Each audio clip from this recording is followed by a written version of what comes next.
But as you can see, we are joined by Zach Baker instead of Zach Ladner this week for this episode of the Tee Sheet. Baker, what's going on? Happy to fill in here. And I feel like this is very timely because I just played golf this weekend and broke 100 for which is pretty good for me. I don't usually do that. So pretty excited to be here.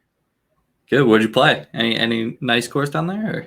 Yeah, it's so I'm in Maryland, and it was a course near Annapolis. The only thing that we really had to watch out for was the cicadas. The cicadas were flying around, buzzing like crazy, singing their song. But it was good.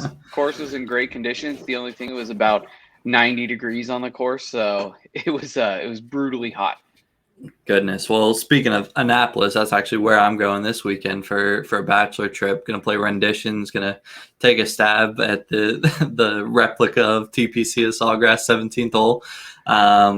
With having the baby, I've played golf 0 times, and I've gone to the driving range for a total of like 35 minutes. So I'm in tip-top prime season, mid-season form. Good luck. But that's a perfect segue into going over the Memorial. We'll recap the Memorial, preview a little bit of the Palmetto Championship. I mean, there's not a ton to cover there, just with so much uncertainty and kind of a weaker field. A week before the U.S. Open, it's more just a primer. And then we'll talk a little bit about one and dones. But like you said, the cicadas. Not sure, for anybody that watched any bit of the coverage of the Memorial this weekend, it was just absolutely deafening. Now, you mentioned you guys are getting them down there right now in Maryland. We had them 2 years ago. I thought we were rid of them, 17 years. We saw these articles. My wife's blowing me up on Facebook Messenger like, hell, they're coming back. Like, I'm seeing these articles. Like, they're not coming back, every 17 years. But apparently they come back in different parts of the country. So are they that bad where you're at? Because obviously they're bad in Ohio at Muirfield Village. Yeah, they're prevalent. I'll tell you that. You can hear them at night too. So if you're in a city like Baltimore, you don't see them as much. But when you're out in the county or anything like that, it is crazy. I mean, you can see sometimes where, like, if they're around, if there's like a school or something around like a bunch of trees, there's just tons of cicadas and like cicada shells and like pieces of cicadas. It's crazy. I'm like, good thing they don't like harm people. If they were like biting people too, it'd be a wild time around here. But yeah, they're loud and they're proud to be out there and they're ready to go. They're what it reminded me of? Years, I'm out. It reminded me of the a few years back, the vuvuzelas at the FIFA World Cup or something like that. A few years back, it was very similar because I kept listening. I was like, what is that noise? And like, where is that coming from? And then I realized TV. Then they showed like a picture of the cicadas. Like, okay, that makes sense. That makes sense. Yeah. But to talk a little bit about the actual golf tournament. All right. So obviously everybody knows what happened. Jon Rahm withdraw after testing positive for COVID. He was leading by 6 strokes, well on his way to a win and a $1.5 million purse. I tweeted out, but Jon Rahm, he tapped into his 99th percentile of outcomes. And whenever a top golfer like that, him, JT, DJ, maybe even Rory now, once they tap into that, if there's nobody else in the tournament that, is tapping into that potential at that exact point in time, they're going to run away with it. It doesn't matter the field. It doesn't matter course history, none of that. I mean, these guys are just have a different gear than others do. Now, obviously, we saw the video. He finished up on 18. And my initial reaction, I mean, I don't want to say thank God it was COVID, but my initial reaction was that, somebody died. Like, it was a devastating reaction, like right away. Now, my question for you is, it came out after the fact that, he was well aware that he was in the COVID protocols. He was keeping his distance during the week at the tournament for the practice facilities, all that good stuff. Now, I kind of have a take that in golf, like, what's wrong with sending Jon Rahm out by himself, on Sunday and letting him finish the golf tournament? I feel like, if anything, golf is the one sport where you can really get away with that, just by the nature of it being outside, if you're playing with somebody, you don't have to come within 6 feet of them. But why not set him out by himself? Let him have an opportunity to finish the championship. What are your thoughts on that? Yeah, I totally agree. I mean, it just doesn't seem to make any sense if they can keep socially distant. It is pretty crazy though that when we were like reading everything and we could see that he was in close contact with someone and this was even a possibility. But it totally makes sense. Just let them play by themselves. Like let them just finish it out, especially because he was having such a great round and it looked like he was gonna take it all away. Like there was no one that was gonna catch him. So it just seems pretty brutal that they would take it away from him at that point. But I don't know. Golf's crazy, man. I mean, what was it when I think it was Lahari when he was just grazed the sand a little bit, and then they took the stroke off. So it's like that's just golf. That's what they do out there. Right. Yeah. Just there's this again. Yeah. I guess the one thing, like with fans, you add that element into it. You don't know what he touches, but I just felt like True. golf being the way it is. I mean, there was times they sent guys out by themselves last year. I can't recall if it was after like a COVID positive test or if it was just from the being in the protocol itself. But I mean, he was playing with Cantlay and Morikawa, so I don't see the huge difference there. But obviously, it is what it is. He did withdraw, and that reaction was a sum of emotions. I mean, again, he was well on his way to a $1.5 million prize, but I don't care how much money you have. That's a big impact. So, it was kind of difficult to watch, but you're just happy that, nobody died, anything like that. Nothing super tragic. Obviously, Yeah. hopefully, he recovers. I know he's asymptomatic. So, hopefully he's back because he'll be the favorite next week for the U.S. Open at Torrey Pines, and we want to see what he can do there. And then obviously the tournament finished. We had a playoff with Cantlay and Morikawa, almost reminiscent of not last year's PGA Memorial at Muirfield Village, but the week before, whenever they hosted the tournament at Muirfield Village, which was back to back, which is really weird, but it was because of COVID, everything like that. We saw Justin Thomas and Colin Morikawa just going back and forth, draining massive monster putts to go to a playoff. It wasn't quite that, but there were a couple of clutch putts on 18. Morikawa to say par, Cantlay with a long one to drain for birdie to push and force the playoff. And then obviously Cantlay won it after the fact. It was nice to see Cantlay get back into the winner's circle. He won the Memorial in 2019. It was a guy that he constantly is in the was in the 10 to 15 to 18 to 1 range for all these tournaments, and then it's like, okay, well, he hasn't won in so long, and you see his odds get pushed back up to, I think he was 22 to 1 this week. So I was hoping he'd creep up a little bit more. We get a chance to take advantage of his odds slip with how good of a golfer he is, but I don't know if we're going to get that chance now, Baker. Yeah, I don't know. I mean, he's like the most not talked about golfer. I feel like he just doesn't come up into conversations, but he's like always like kind of like hovering around. Yeah, it was crazy. I mean, good for him. I mean, I'm a Colin Morikawa fan, so like it was interesting to see the playoff there, and also how like Colin was dealing with the elements in that like 5-minute rainstorm. Then his ball got kind of like covered in the mud there. That didn't really help him too much. So it'll be interesting to see. I'm wondering how the odds will shake out for the next tournament here and how it goes. But good for Patrick. Let's see what he can do from here, and if he can stack some more top finishes and maybe some wins out of this. Yeah, pretty safe to say he won't be part of their new publicity Q rating pool of $40 million at the end of the year. I don't know Nope. if Patrick Cantley's going to tip the scale there. But you talked about this week. We do have the Palmetto Championship. So Palmetto Championship, little background, brand new on tour. It's not a set in stone event year over year. It's actually a COVID replacement. So they're calling the Palmetto Championship from the bullpen this week for a 1-year replacement of the RBC Canadian Open. We've seen that get canceled last year. There are still some uncertainties with crossing into Canada with COVID, disagreements with governments, policies, all that good stuff. So that's why we're seeing Palmetto Championship at the Congaree Golf Club.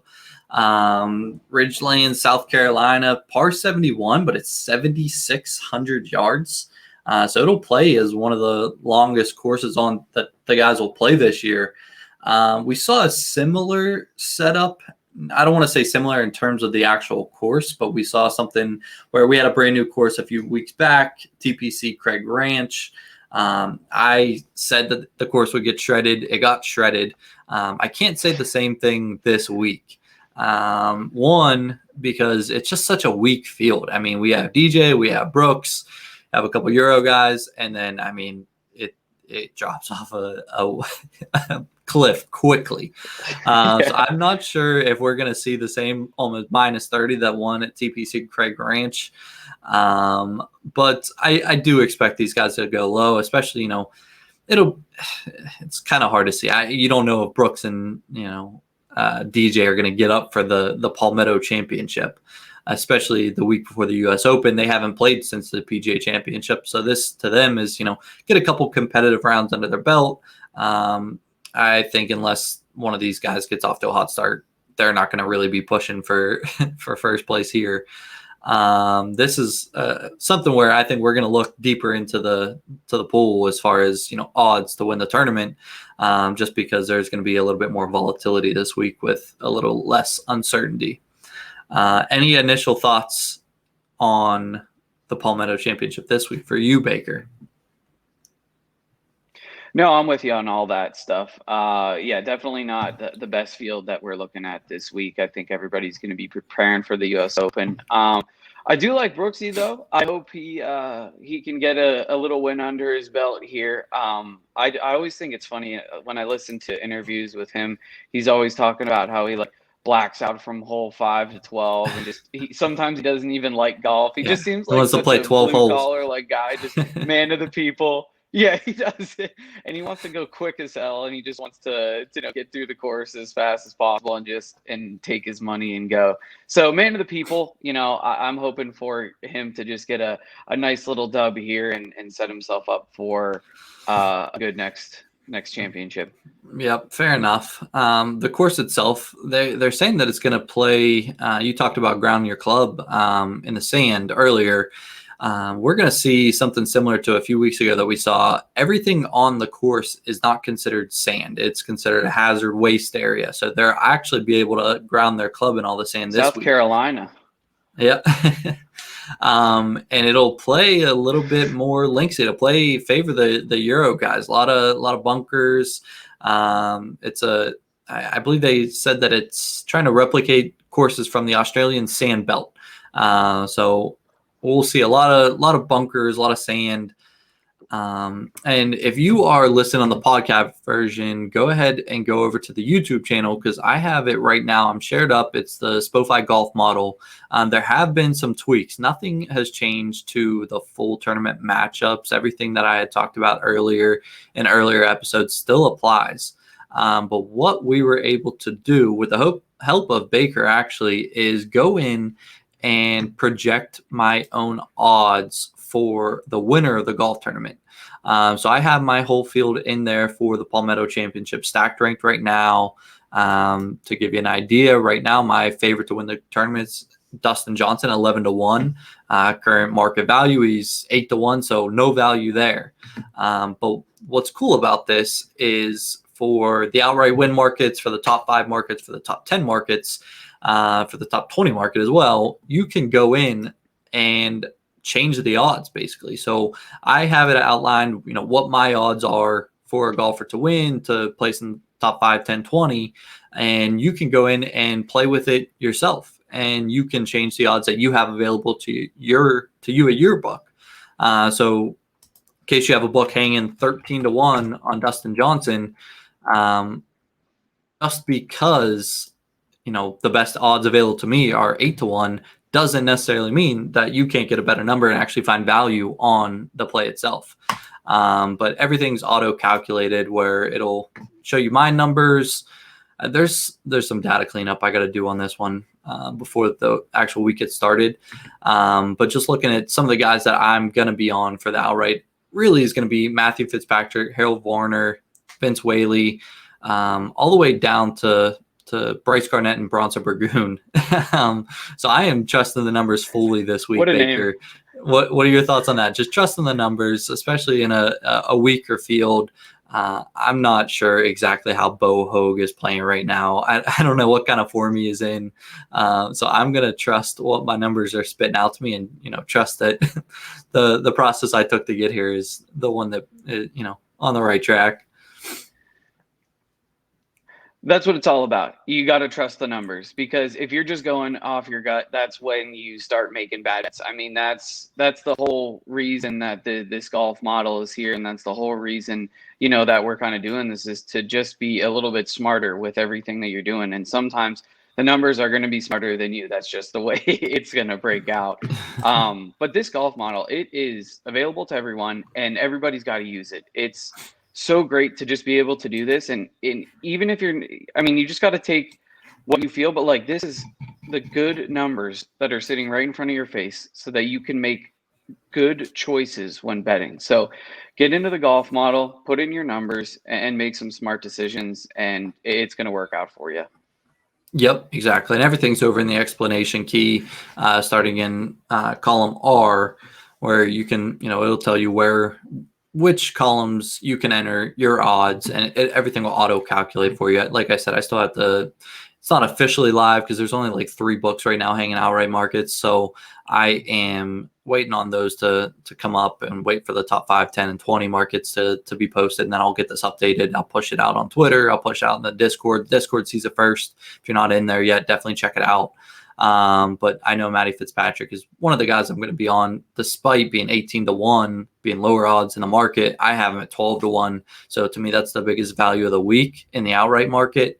As far as one and done selections for this week, I am going to be looking at the Euro guys, just because that's, how it's going to play. You're going to see a lot of, guys hitting irons off the tee and just letting the ball run out a little bit. So I'm liking Tyrrell Hatton and Matty Fitzpatrick for the one and dones. I think those will be the 2 chalk plays for this week. My official play, my recommendation, what I'm going to be on is Tyrrell Hatton.